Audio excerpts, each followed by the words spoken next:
Hello students, आप सभी का CWH ऑनलाइन एकेडमी प्लेटफॉर्म पे स्वागत है। चलिए, हम आपको पता ही होगा कि हमारे यूट्यूब पर रेलवे एग्जाम्स के लिए मैथ प्रैक्टिस स्टार्ट किया गया है और हमारे इसी यूट्यूब चैनल पर रेलवे एनटीपीसी रेलवे के जितने भी एग्जाम्स हुए हैं, एसएससी के जितने भी एग्जाम्स हुए हैं, उसका पीवाईक्यूज सॉल्यूशन भी करवाया जा रहा है। उससे भी आप मैथ प्रैक्टिस को कर सकते हैं और उससे यह फायदा भी होगा कि आपको पता चलेगा कि रेलवे रिसेंट एग्जाम में किस तरह के सवाल पूछ रहा है, उसका बेहतरीन सॉल्यूशन करवाया जा रहा है। इसलिए आप लोग जरूर देखें। बहुत से स्टूडेंट्स जो है वो सिर्फ शॉर्ट्स के थ्रू ही मैथ को पढ़ने का सोचते हैं, लेकिन सिर्फ शॉर्ट्स से आप सारे मैथ को नहीं पढ़ सकते, इसलिए शॉर्ट्स के भरोसे नहीं रहिए। शॉर्ट्स में सिर्फ उन्हीं सवालों को किया जा सकता है जो शॉर्ट्स के लायक है। अगर आपको अच्छे से कंसेप्ट सीखना है तो लॉन्ग वीडियोस को भी जरूर देखें, ठीक है। अगर आपको लॉन्ग वीडियोस देखने में ज्यादा टाइम लगता है तो फिर आप क्या कर सकते हैं बताइए। आप थोड़ा सा टाइम दीजिए पढ़ाई के पीछे, तभी कुछ हो पाएगा, ठीक है। चलिए, हमारा जो ग्रुप डी मैथ का प्रैक्टिस सेट है, ये सेट 3 हमारा चल रहा है। इससे पहले हमने 2 पार्ट अपलोड किया हुआ है।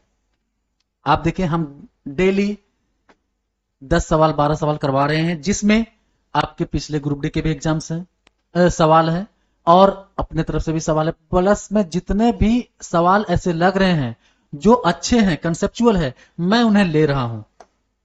बाकी आगे आपकी मर्जी कि आप किस तरह से पढ़ते हैं, ठीक है। चलिए, ऐसे सवाल जो है पिछले ग्रुप डी में बहुत ज्यादा आया हुआ है। पूछ रहा है कि फाइंड अप्रोक्सीमेट वैल्यू। जब भी आपको अप्रोक्सीमेट वैल्यू पूछे तो आप क्या देखेंगे कि आप सबसे पहले आप इसको देखिए। अप्रोक्सीमेट वैल्यू का माने क्या होता है कि 26.5 है, अगर 13.5 है, इसका मतलब 5 पॉइंट के बाद 5 आया तो ये ऊपर की ओर जाएगा। कहां जाएगा? ऊपर की ओर। तो ये क्या हो गया? 27 गुने ये 3.89 है 4, ये हो जाएगा 8 इंटू 2 प्लस 27.39 है, तो इसको क्या कीजिए 27 कीजिए। इस तरह से आप देखेंगे तो आप इसको करेंगे 27 दूनी 54 108 माइनस 8 8 दूनी 16, ठीक है, प्लस 27। जब आप देखेंगे इसको तो क्या हो जाएगा? 8 और 7 15, लास्ट में 5 आया और जब 5 में से 6 जाएगा तो आगे से पैंचा लेगा तो 15 हो जाएगा, 15 में 6 जाएगा तो क्या आ जाएगा? 9। इसका मतलब वही आंसर होगा जिसका इकाई अंक क्या होगा? 9। तो जब भी आपको अप्रोक्सीमेशन का सवाल आएगा तो आप इसी तरह से बनाएंगे। क्लियर? अप्रोक्सीमेशन वाला बहुत सारा सवाल आया हुआ है, इसलिए मैंने एक सवाल आपके लिए ले लिया। कहता है कि एक निश्चित मूल्य पर 32% की एकल छूट देने के बाद विक्रय मूल्य और 20% प्रत्येक की 2 क्रमिक छूट देने के बाद विक्रय मूल्य का अंतर 25 है। इसका मतलब है कि एक जो ग्राहक गया उसको दुकानदार पहले 32% का छूट दिया। पहले कितने का छूट दिया? 32% का छूट दिया। और फिर जो दूसरा ग्राहक गया उसको 20% और 20% का 2 छूट दिया। तो उस इंसान को लगा कि 20 और 20 40 हो गया, लेकिन नहीं, इसका सक्सेसिव जब निकालेंगे ना तो 20 प्लस 20 40 माइनस 20 गुने 20 बट्टा 100, इसका मतलब 40 बट्टा 100 आ जाएगा 4। तो ये कितना हो जाएगा? 36% का इसको डिस्काउंट मिला। आपसे पूछ रहा है कि विक्रय मूल्य का अंतर 25 है। यहां पे समझिए, जितने डिस्काउंट का अंतर होगा वही विक्रय मूल्य का भी अंतर होगा, क्योंकि अगर यहां 32 है तो इसका एसपी कितना हो जाएगा? 68%। इसका एसपी कितना हो जाएगा? 64%। अगर डिस्काउंट में भी देखते हैं तो 4% का डिफरेंस है, इसमें भी देखेंगे तो 4% का डिफरेंस है। जो 4% है वो आपका कितने के बराबर है? 25 के बराबर। आपसे पूछा है कि मूल्य की वास्तविक राशि क्या है, तो वास्तविक राशि के लिए हमेशा 100 पे जाएंगे तो ये 25 गुना होगा। जब इसका 25 गुना करेंगे तो 25 गुना 25 625 आपका आंसर हो जाएगा। ये एक बेहतरीन सवाल है, आप लोग इसे जरूर समझें। ऐसे सवाल आपके एग्जाम्स में देखने को मिल सकते हैं। वास्तविक राशि पूछा है तो वास्तविक राशि हमेशा 100% होता है। आइए, ये कहता है किसी समूह में पुरुष, महिला और बच्चे शामिल हैं। यदि उनमें से 40% पुरुष है, 35% महिला है। जैसे उसमें आप देख रहे हैं कि मेल है, फीमेल है और चाइल्ड है। अगर आप देख रहे हैं कि 40% है ये पुरुष, ये है 35%, तो 40 और 35 75 हो गया, तो ये कितना बच्चा? 25%। उसमें आप देखेंगे कि उनके औसत वजन जो है ये जो है वो 70 है, ये कितना है 60 है और ये 30 है। तो आप सबसे पहले इसका रेशियो बना सकते हैं। आप सबसे पहले इसका क्या करें, रेशियो बना सकते हैं। 5 से 8 बार में, ये 7 बार में, ये 5 बार में। आप सबसे देखिए, पहले देखिए ऑप्शंस पे कि ये वाला और ये वाला ऑप्शन जो है वो ग्राम में, क्या ये कभी आंसर हो सकता है? ऐसे अप्रोच को भी आपको देखना। बच गया आपका 2 ऑप्शंस। जो 2 ऑप्शंस आपका बचा है, इसका मतलब है कि अगर हम ये कहें, डेविएशन से भी बना सकते हैं आप, नहीं तो आप पूरा गुना करके भी बना सकते हैं। ये कितना हो गया 8 7 15 और 5 20। इसका मतलब टोटल का पूछा है, इसका मतलब 20 से डिवाइड करेंगे। जब 20 से डिवाइड करेंगे तो देखिएगा कि ये क्या होगा, 8 इंटू 70 प्लस 7 इंटू 60 प्लस कितना हो जाएगा 5 इंटू 30। एक बेसिक वाला जो सब जगह काम देगा, जो बहुत अच्छा है। जब 20 से आप इसको काटेंगे तो ये 0 से चला जाएगा, ये 4 बार में जाएगा, ये 0, ये भी 0 खत्म। ये जाएगा कितनी बार में, 3 बार में। कितनी बार में जाएगा, 3 बार में। यहां तक तो 2 से कट गया। ये देखिए 5 या 15 हो जाएगा, तो 2 से कितनी बार में कटेगा, 7.5 बार में। कितनी बार में कटेगा भाई, 7.5 बार में कटेगा।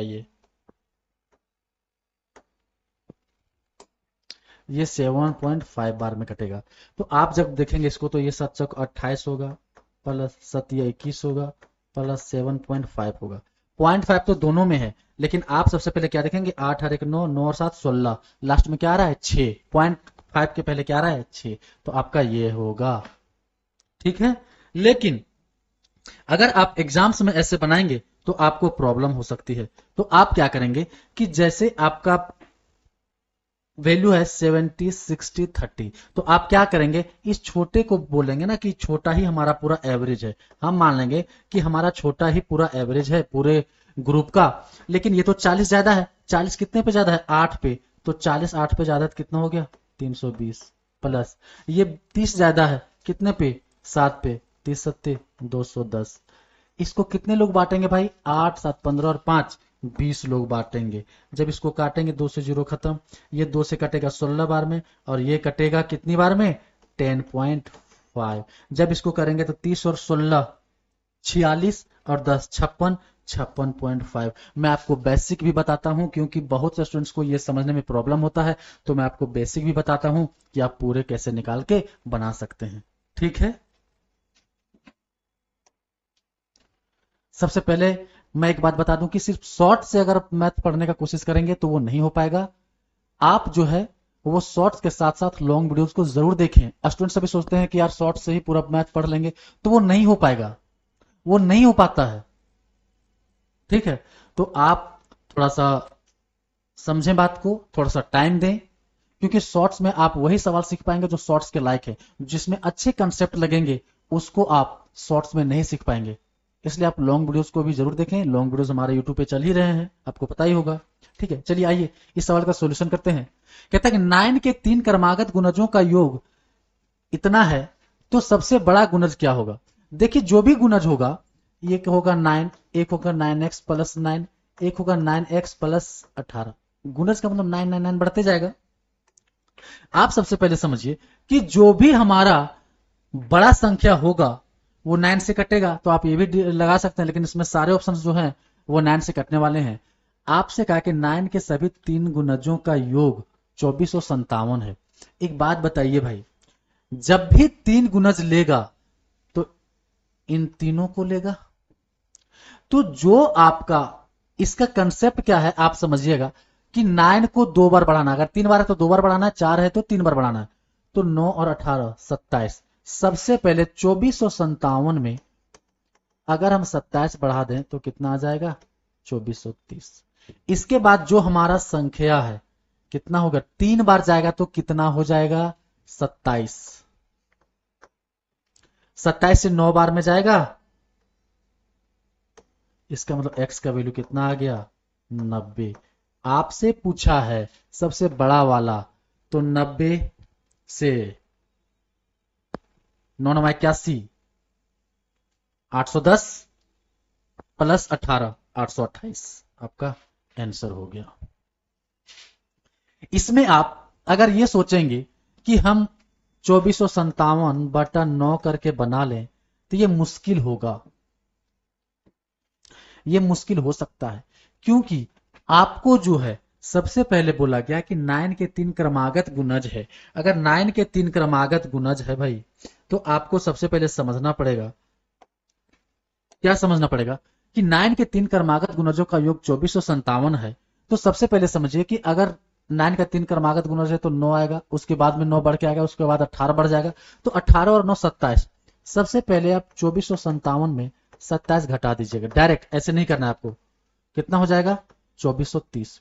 उसके बाद आप देखिए अगर 9 9 3 बार आएगा तो 27 इधर भी तो आ रहा है, 9x 9x 9x 3 गुना 27 से जब इसे भाग देंगे तो ये कितना बार में, 27 से 9 बार में कटेगा 90। इसका मतलब जो शुरुआती संख्या है वो 9x है ना, तो ये x का वैल्यू आ गया है। आपसे पूछा है सबसे बड़ा गुणज, सबसे बड़ा गुणज का मतलब सबसे लास्ट वाली संख्या, और सबसे जो लास्ट वाली संख्या है वो 9x प्लस 18 है, तो 90 और 9 से 810 प्लस 18 828 आपका आंसर हो जाएगा। आपको ऐसे करना है, आपको इतना लंबा नहीं करने का जरूरत था। आप वही चीज करेंगे लेकिन लिखेंगे नहीं, दिमाग में करेंगे, ठीक है। कहता है कि एक घूमने वाली कुर्सी का अंकित मूल्य 15,000 है, यह 20% और 12% की दो क्रमिक छूट पर उपलब्ध है, इसका विक्रय मूल्य ज्ञात कीजिए। देखिए जो भी एसपी होता है वो क्या होता है, एमपी में डिस्काउंट होने के बाद, एमपी में जो डिस्काउंट होगा, तो आप सबसे पहले समझिए, सबसे पहले आप समझिए कि हमारा जो भी एमपी है उसमें जब 20% का डिस्काउंट देगा, इसका मतलब 80/100 करेगा। 12% का डिस्काउंट देगा तो 88/100 करेगा। बेसिक वाली चीजों को स्टूडेंट्स ध्यान नहीं देते हैं, अब तुरंत क्या करेंगे पता है, इसका सक्सेसिव लगा देंगे। 20% 1/5, 5 से 4, 12% 3/25, 25 से 22, ऐसे कर देते हैं। लेकिन कभी कभी बेसिक भी बहुत काम देता है। आप सबसे पहले देखिए कि इसमें क्या है, 8 × 11, इसका मतलब है सबसे पहले आपका आंसर वही होगा जो 11 से कटेगा। क्या आपका ये 11 से कटेगा? 9 और 6 15 और 5, 15 में 5 गया तो 10 नहीं। उसके बाद इसका देखिए लास्ट दो डिजिट 30 है, और अगर 8 है तो 4 से तो पक्का कटेगा, और 4 क्या कहता है कि लास्ट दो डिजिट कटना चाहिए, नहीं कटेगा, ये भी नहीं कटेगा। आपका आंसर ये हो गया। आप लोग सवाल देखते हैं तुरंत इस पे जाते हैं, नहीं, आप फुल कंसेप्ट समझिए। सॉल्यूशन को कभी मत रटिए, आप ये देखिए कि कौन सा सॉल्यूशन लगाना मेरे लिए सही रहेगा। जैसा सवाल वैसा सॉल्यूशन, जैसा दुश्मन वैसा औजार, ठीक है।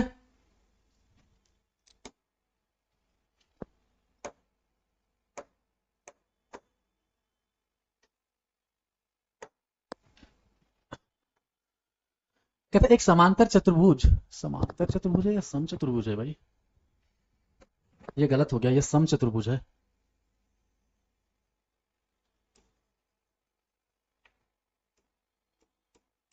ये सम चतुर्भुज था, चलिए कोई बात नहीं। कहता है कि एक सम चतुर्भुज का क्षेत्रफल ज्ञात कीजिए जिसके विकर्णों की लंबाई 12 × 15 है। एक मिनट, थोड़ा सा सवाल मुझे कंफर्म करने दीजिए, क्योंकि सम और समांतर में फिर बड़ा लफड़ा हो जाएगा।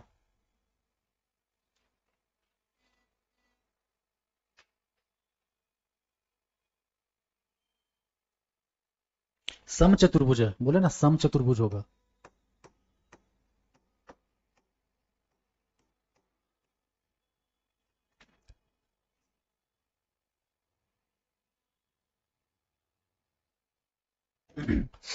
सम चतुर्भुज का क्षेत्रफल क्या होता है? यदि आपके दोनों विकर्ण दिए हुए हैं, यदि आपको दोनों विकर्ण दिया हुआ है D1 D2, तो आपको पता होना चाहिए कि जो आपका एरिया होगा वो हाफ D1 × D2 होगा, हाफ इंटू ये 12 × 15, ये 6 बार में जाएगा तो 15 छक 90 सेंटीमीटर स्क्वायर आपका आंसर हो जाएगा जब भी विकर्ण दे। एक कंसेप्ट में आपको और बता दूं कि सम चतुर्भुज के विकर्ण आपस में समद्विभाज करते हैं, तो ये 12 है तो ये 6 होगा, ये 6 होगा, ये 15 है तो ये 7.5 होगा, ये 7.5 होगा। आप इस तरह से इस ट्रायंगल पे ट्रिपलेट लगा के इसके साइड को भी निकाल सकते हैं, ठीक है। चलिए कहते हैं कि इफ tan थीटा बराबर 4 है then find the value of following expression. सबसे पहले tan थीटा बराबर क्या दिया हुआ है, 4। तो आप ये देखिए कि ये sign theta by cos theta है, इसका बहुत है, या तो आप साइन थीटा बराबर क्या कर दीजिए 4 कॉस थीटा कर दीजिए। अब जहां जहां साइन है वहां पे कॉस थीटा कर दीजिए। नहीं तो आप एक तरीका और कर सकते हैं। क्या कर सकते हैं कि आपका जो sine theta by cos theta है, sine theta by cos theta है बराबर 4/1 है। इसका मतलब क्या है कि साइन का वैल्यू 4, कॉस का वैल्यू 1। तो अगर इसको लेते हैं तो ये 4 और ये 1, ठीक है, ये 4 और ये 1, 4 एकम 4 और 4 दूनी 8, कितना हो गया 12/4 दूनी 8, 8 में से गया तो 7, 12/7 आपका आंसर। इसको बनाने का बहुत सारा तरीका है, यही तरीका नहीं है। आप ऐसे भी बना सकते हैं, ऐसे भी बना सकते हैं। आप चाहें तो कॉस कॉमन निकाल दीजिए, कॉस जब कॉमन निकाल दीजिएगा तो आपका साइन थीटा बटा कॉस थीटा 10 ही बन जाएगा। तो आप जैसे चाहें वैसे बना सकते हैं। ठीक है, चलिए आगे बढ़ते हैं। ये देखिए ये सवाल आपके पिछले एनटीपीसी का है, एनटीपीसी 2021 का। ठीक है, आप लोग सवाल हमेशा दो दो व्यक्तियों का मिला के पढ़े हैं। यहाँ पे आपका 3 व्यक्ति का दे दिया कि एबीसी 5 दिन में, बीसीडी इतने दिन में और सीडी ये इतने दिन में, डीएबी इतने दिन में। तो कहता है कि एबीसीडी कितने दिन में करेगा। आपसे क्या पूछा है, एबीसीडी कितने दिनों में करेगा। तो मैं सबसे पहले बता दूं कि जो भी आपका टाइम दिया हुआ है, कितना दिया हुआ है 5, 10, 15, 30, इन सब का एलसीएम लीजिए। 2 रहे 3 रहे कुछ भी रहे, सबका एलसीएम लीजिएगा तो एलसीएम कितना हो जाएगा 30। इसके बाद इन सब से भाग देते जाइए और नीचे लिखते जाइए। जब आप इस सब से भाग देंगे तो 5 से 6 बार में, 10 से 3 बार में, 15 से 2 बार में, 30 से 1 बार में, इतना हो गया। लेकिन हर व्यक्ति 3-3 बार आया है तो आप उसको 3 से मल्टीप्लाई कीजिए। क्यों, क्योंकि इसका कंसेप्ट अलग है। जब 3 आएगा तो 3 नीचे आता है, वही 3 ऊपर चला जाता है। तो जब इसमें देखेंगे तो कितना हो जाएगा 6, 3, 9, 2, 11 और 1, 12। ये 12 हो गया। ये 3 से जाएगा 4 बार में, 4 से कटेगा ये 7.5 बार में। इसको ऑप्शन नहीं लिखा पाया, 7.5 दिन इसका आंसर है। आप कंसेप्ट को समझिए। जब भी 3 आदमी 2 आदमी करके दे, सीधा ऊपर एलसीएम लीजिए, बाकी सबसे भाग दे के नीचे लिखिए और जितना आदमी है, जो आदमी जितना बार आया उससे गुना कर दीजिए। ये कंसेप्ट आपको सीखना पड़ेगा। ठीक है, बहुत ही बेहतरीन सवाल है। ऐसा सवाल एसएससी हो, रेलवे हो, हर जगह धमाल मचा रहा है। कहता है कि यदि x बराबर 7 प्लस रूट 5 और y बराबर 7 माइनस रूट 5 है तो x square plus y square क्या होगा। इस सवाल का ये बहुत छोटा सवाल पूछ दिया है। अगर इसमें मैं करूं तो x square plus y square क्या होगा, एक्स प्लस वाई का होल स्क्वायर माइनस 2xy होगा, होगा ना। जब x प्लस वाई करेंगे तो रूट 5 से रूट 5 कट जाएगा, इसका मतलब 7×7 = 14 का square minus 2 into x y जब इसको गुना करेंगे a plus b into a minus b, तो इसको लेंगे क्या √49 प्लस √5। दोनों को रूट में लेना है तो 49 में 5 जाएगा तो कितना बचेगा 44। ये कितना हो जाएगा 196 इंटू 88, आपका आ गया 108, आपका आंसर हो गया। आप ऐसे बनाइएगा, आपका बहुत ही बेहतरीन से बनेगा। इस सवाल को आपको x plus y x but ऐसे करके x बटा वाई प्लस वाई बटा एक्स ऐसे करके भी पूछ सकता है। ऐसे सवाल आते हैं, आप लोग थोड़ा सा कंसेप्ट को क्लियर कीजिए। कहता द्विघात समीकरण 6 - 5x² - 8x = 0 के मूलों का गुणनफल क्या होगा। सबसे पहले समझिए, जब भी ऐसा सवाल आता है तो ये है क्या 6 - 5x² - 8x = 0 है। सबसे पहले जो एक्स स्क्वायर का फैक्टर है उसको प्लस में कोशिश कीजिए करने का। तो साइन बदलेंगे तो सबका साइन बदल जाएगा। ठीक है, एक होता है क्या, एक होता है मूलों का गुणनफल और एक होता है मूलों का योगफल। मूलों का मूलों का योग जो होता है वो -b/a होता है और मूलों का गुणनफल जो होता है वो c/a होता है। इस केस में c कितना है 6, नो -6 साइन के साथ लेना है तो -6/a आपका आंसर हो गया। ठीक है, मैं बार बार कह रहा हूं कि सिर्फ शॉर्ट से मैथ पढ़ने की कोशिश नहीं कीजिए, और आपको लॉन्ग वीडियोस जरूर देखना चाहिए। और जो भी हमारी वीडियोस को फेसबुक वगैरह पे देखते हैं, तो अगर उनको लॉन्ग वीडियोस देखना है तो हमारे यूट्यूब को जरूर सब्सक्राइब कर लें, क्योंकि अगर लॉन्ग वीडियोस फेसबुक पे अपलोड किया जाता है तो उसका नोटिफिकेशन आपके पास नहीं जाता है, तो उस पर लॉन्ग वीडियोस डालने से कोई फायदा नहीं है। इसीलिए मैं आपके लिए कह रहा हूं कि अगर आप डेली मैथ प्रैक्टिस करना चाहते हैं लॉन्ग वीडियोस शॉर्ट्स सबके साथ, तो आप हमारे यूट्यूब को जरूर सब्सक्राइब कर लें, क्योंकि मैं फिर से कह रहा हूं कि सिर्फ शॉर्ट्स से आप वही सवाल सीख पाएंगे जो शॉर्ट्स के लायक हैं। आप लॉन्ग वीडियोस को अगर कंसेप्चुअल सवाल सीखना चाहते हैं, बहुत अच्छे सवाल, साथ में रेलवे एनटीपीसी, रेलवे ड्राइवर, इन सभी के पीवाईक्यू सॉल्यूशन देखना चाहते हैं तो हमारे यूट्यूब पे आ जाइए। हमारे यूट्यूब पे आपको एसएससी के भी सॉल्यूशन करवाए जा रहे हैं। ठीक है, आइए नेक्स्ट सवाल करते हैं। कहता है यदि किसी संख्या का 5/9 उस संख्या के 1/2 से 6 अधिक है तो वह संख्या ज्ञात कीजिए। एक तो आप x मान सकते हैं, माना कि संख्या x है, x का 5/9 उस संख्या के 1/2 से, x के 1/2 से 6 अधिक है। इसका मतलब यही संख्या ना अधिक है इससे, इस पूरे से। तो मैं ये कह रहा हूं कि आप ऐसे मत कीजिए। सबसे पहले आप समझिए कि 5/9 है और ये 1/2 है, तो इसका जब एलसीएम लीजिएगा तो कितना हो जाएगा 18। जब 18 लीजिएगा तो 18 से इसको भी गुना कीजिए, 18 से इसको, 9 दूनी 18, ये कितना हो गया 10, 2 9 18, ये कितना हो गया 9, कितना ज्यादा है, 1 ज्यादा है। 1 का वैल्यू कितना आ गया 6। तो आपसे पूछ रहा है वह संख्या क्या होगा। संख्या आपने क्या माना है 18 यूनिट, 18 को 6 से गुना कीजिएगा तो आपका 108 यूनिट हो जाएगा। आप इस तरह से इक्वेशन ना बनाए, आप इस तरह से बनाए। ठीक है, चलिए कितने सवाल हो गए, 10 हो गए ना, 11।